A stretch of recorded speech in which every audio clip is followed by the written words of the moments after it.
Uma ótima tarde para você que está sintonizado conosco aqui na TV Aparecida, neste penúltimo dia de Assembleia Geral da CNBB.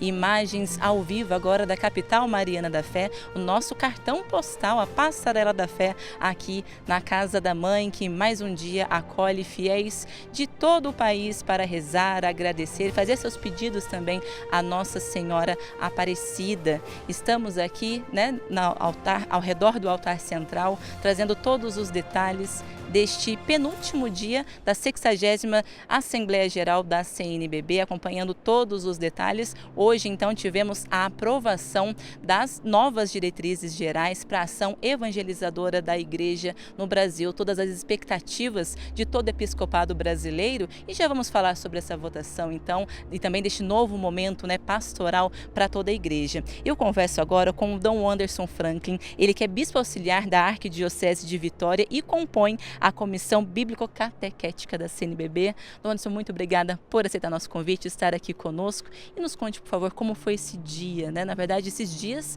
de tanta sinodalidade e, enfim, então, as diretrizes aprovadas. Uma boa tarde para o senhor. Uma boa tarde, Rafaela. Boa tarde a todos que nos acompanham com tanta alegria aqui do Santuário Nacional. Para nós, bispos, é não só o resultado de um grande trabalho sinodal, ou seja, muitas realidades foram escutadas, muitas mãos e corações, muitos ouvidos atentos foram capazes de reunir os apelos evangelizadores deste tempo.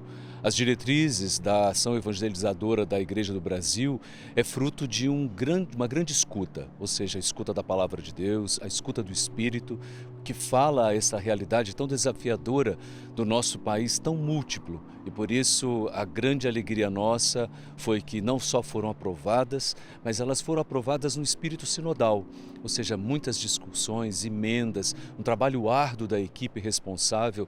Dom Leomar e toda a equipe foram responsáveis para trazer para nós aquilo que nós queremos oferecer para a nossa igreja no Brasil inteiro, ou seja, luzes para o caminho pastoral e missionário da nossa igreja do Brasil. E como o senhor disse, muitas participações em todo esse processo de elaboração e também, é claro, junto aqui ao episcopado brasileiro. Com relação à prática também, o que a gente pode destacar, principalmente nesse âmbito social, com tantos desafios, com tantas realidades do nosso país?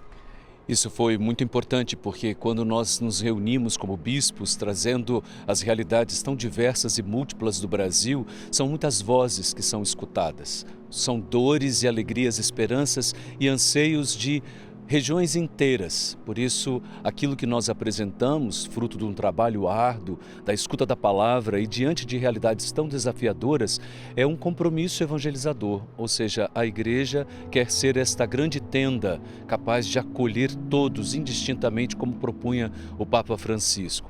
Na verdade, alargar as tendas, abrir espaços, ir às realidades. O Papa Francisco falava que a igreja é um hospital de campanha, ou seja, em momentos tão desafiadores, onde a violência dilaga, onde as guerras estão presentes, onde o sofrimento de tantos irmãos e irmãs nossos, das mulheres de maneira especial, marcadas pela violência nas suas casas e na sociedade, a igreja quer ser um farol e ao mesmo tempo acolher, acompanhar e anunciar o evangelho do reino.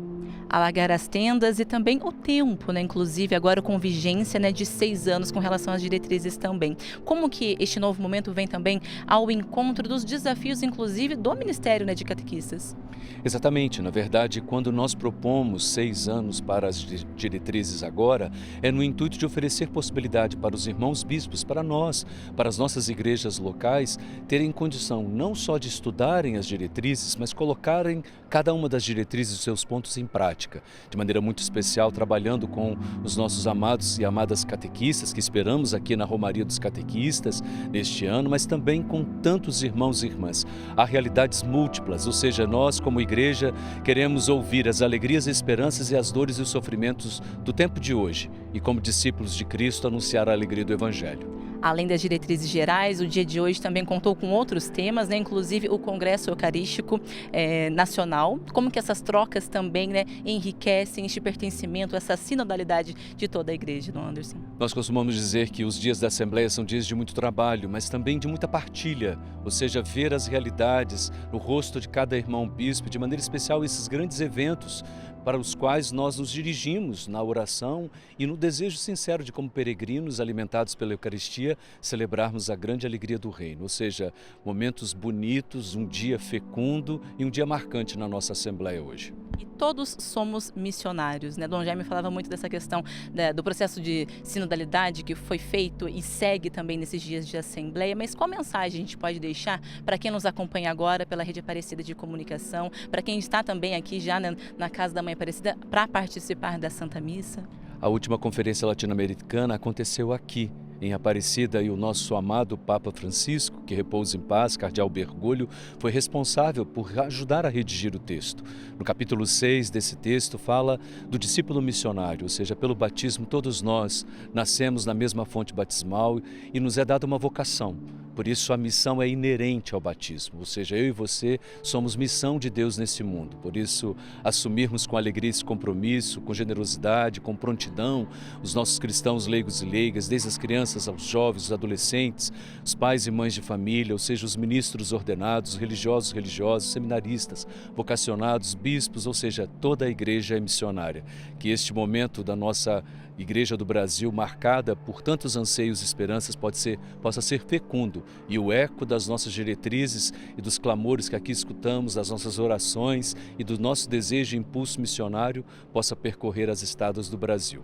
Amém, Dom Anderson. Muito obrigada pela participação do senhor conosco. Ainda segue também com a Assembleia, tem o último dia de trabalhos. Muito obrigada por participar conosco, então. E assim como o Dom Anderson falou, né, a gente trouxe que, além das diretrizes, outros temas também foram abordados, né, apreciados pelo Episcopado Brasileiro e votados também. Na coletiva de imprensa hoje pela manhã, a gente pôde acompanhar também um pouco dessas apresentações. Vamos ver.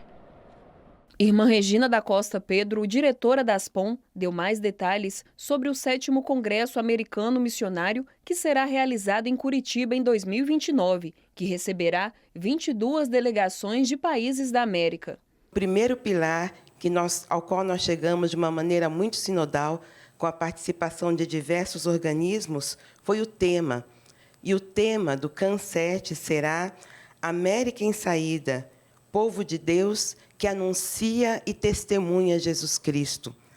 Um tema muito bonito, forte e exigente, porque nos fala de uma igreja que vai ao encontro, de uma igreja que está em saída, e, ao mesmo tempo, recorda muito bem que o sujeito da missão é todo o povo de Deus. Dom Gregório Paixão, presidente da Comissão para Cultura e Educação da CNBB, explicou como será o novo Fundo Nacional para a Preservação dos Patrimônios Tombados da Igreja. Junto às dioceses e arquidioceses que possuem um patrimônio que esteja assim numa situação por demais complicada, então nós forneceremos profissionais para que eles possam fazer todas as avaliações, colaboraremos para a produção dos projetos junto às dioceses, que são totalmente livres para escolher o que vai ser restaurado, como também as próprias dioceses manterão contato com o IFAM e com as instituições na luta para que os projetos sejam aprovados e, finalmente, poderemos colaborar para indicar empresas, e são muitas no Brasil, são mais de 500 empresas que colaboram com o patrimônio, para a restauração do patrimônio artístico e cultural brasileiro. E no próximo ano, Goiânia realizará o 19º Congresso Eucarístico Nacional, que tem a Eucaristia como centralidade. Nesta Assembleia, nós entregamos aos bispos o convite para a participação no Congresso, também o texto base, ainda o hino que já foi gravado, e demos uma série de informações para estimular nossos irmãos bispos que também nas suas dioceses motivem os irmãos e irmãs para participarem deste congresso. O tema escolhido pela Arquidiocese de Goiânia, em comunhão com o Regional Centro-Oeste e com as comissões de Doutrina e Liturgia da CNBB, foi Hóstias Vivas no Mundo para a Glória do Pai. Exatamente. Seguimos então aqui ao redor do altar central com os detalhes deste penúltimo dia da Assembleia Geral da CNBB. Para você que nos acompanha, né, os senhores bispos eles estavam agora à tarde, né, seguem em sessão reservada lá no Centro de Eventos Padre Vitor Coelho de Almeida e nós vamos atualizando vocês com relação a esses trabalhos. Então, momento de comunhão, de muita oração e de muita importância, né, para todo este momento novo também para a Igreja no Brasil. A Santa Missa de hoje ela tem as intenções dos bispos para os bispos eméritos. E eu converso agora com o Dom Erwin, que ele é bispo emérito de Xingu e pode conversar um pouquinho conosco também, falar um pouco desses trabalhos, inclusive da participação dos bispos eméritos nesta edição da Assembleia. Como o senhor vê também essa contribuição, Dom Erwin? Uma boa tarde para o senhor. E obrigada por aceitar conversar conosco. Não, claro, os bispos eméritos pelo menos podem se manifestar, podem colaborar, não vão votar mais, mas colaboram com suas ideias e na feitura dos documentos têm todo o direito de se manifestar e também de cooperar na redação dos documentos e depois podem só não votar, não votam mais não, mas isso é bom. Mas contribuem muito, né? Até porque muito trabalho acumulado também, não é, Dom Erwin, com relação ao ano passado não tivemos a Assembleia, né? O falecimento do Papa Francisco e muitos trabalhos, muitos temas sendo desenvolvidos neste ano também. Hoje aprovado então as novas diretrizes, principalmente esse olhar social, né? É a igreja em saída, ir ao encontro de todos. Exatamente. Os bispos eméritos têm naturalmente uma longa experiência e assim colaboraram também nesse trabalho das diretrizes para os próximos 4 anos. E creio que as diretrizes foram muito bem feitas e muita contribuição também dos bispos eméritos que na base de sua própria experiência ajudam sempre. E aqui estamos com todas as regiões representadas, né, com os seus bispos. Fale um pouquinho também da região da Diocese do Senhor, para quem nos acompanha, os desafios, os trabalhos realizados e como também, né, a região pode ser beneficiada, né, também acolhida com essas novas diretrizes, por favor. Estou no Xingu há 60 anos e conheço o Xingu que nem a palma da mão. Antigamente foi a maior prelazia do Brasil, com 365 mil quilômetros quadrados. Depois foi dividido em 2 circunscrições eclesiásticas. Hoje estou no Xingu Altamira e tem também o Alto Xingu e outra é prelazia. Agora estamos na Diocese. E a Diocese, claro que aumentou muito. Antigamente, quando eu cheguei aí em 65, a Diocese era de poucos habitantes. Hoje tem Altamira, que eu encontrei com talvez 7 mil habitantes e hoje 140 mil. Então tudo cresceu também pela Transamazônica e os altos e baixos rios aumentaram muito. Então o trabalho, claro que nosso trabalho é ir para fora, sair, igreja em saída para encontrar o povo onde está. Principalmente os mais necessitados, os mais pobres. Dom Erwin, uma mensagem então para quem nos acompanha aqui pela TV Aparecida, neste dia tão especial aqui para todos nós da Igreja Católica. A mensagem que vão continuar rezando pelos bispos para que sempre acertem o caminho que é traçado pelo próprio Evangelho. Muito obrigada, viu, pela participação do senhor conosco, uma boa missa também.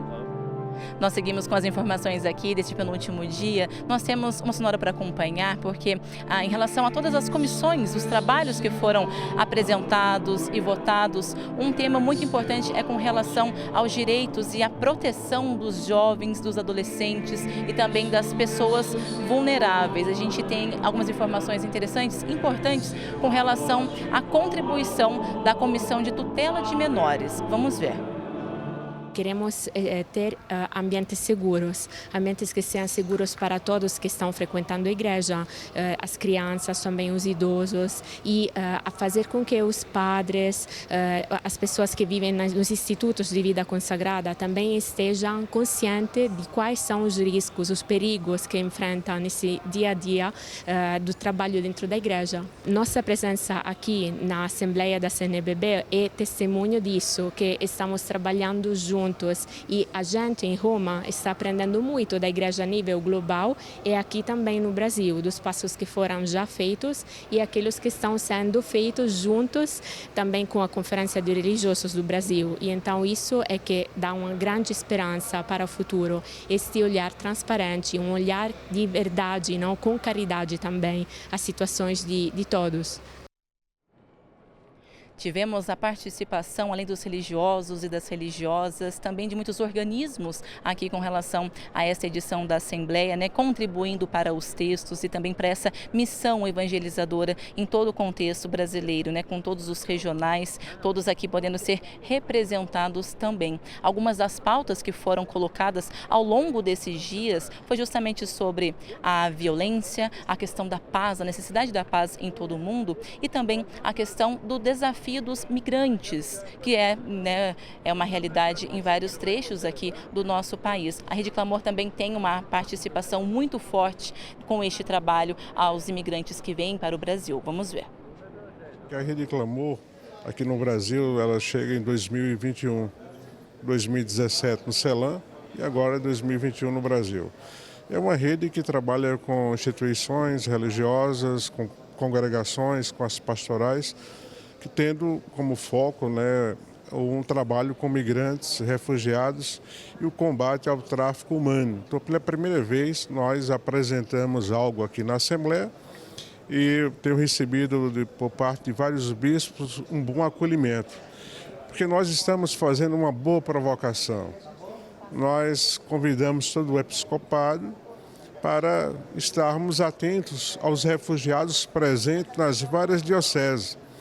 E aproveito também para, quem sabe, provocar também as paróquias, os padres, leigos e leigas, porque muitas vezes nós temos acolhidos refugiados em nossas paróquias, em nossas dioceses, e nem sempre temos uma atenção necessária, porque precisamos recuperar a dignidade de tantas pessoas que são vítimas.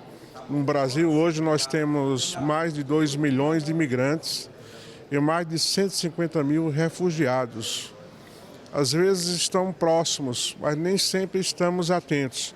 E se queremos verdadeiramente caminhar como discípulos e discípulas de Jesus, temos que acolher os estrangeiros, que são irmãos nossos. Portanto, a mensagem passada ao episcopado é um convite, uma boa provocação para que possamos pôr em prática a palavra de Deus. Todos nós somos criaturas. E cada criatura é chamada a viver com dignidade. Esperamos que cada irmão, cada irmã possa abrir os olhos, principalmente agora, onde o mundo passa por uma grande dificuldade, que é a questão das guerras. A guerra é uma insensatez humana, uma insensatez de quem não cuida da vida. Se nós somos verdadeiros discípulos de Jesus, temos que cuidar dos nossos irmãos e irmãs. E de forma especial aqui, os migrantes e refugiados. A gente segue acompanhando todos os detalhes da Assembleia, que chega ao seu último dia amanhã, e todos os detalhes vocês conferem também no Dons da Igreja a partir das 6h45 da manhã. Continuem conosco, participe agora da Santa Missa, que será presidida pelo Arcebispo Emérito de São Luís do Maranhão, Dom José Belisário. Uma ótima noite a todos e até mais.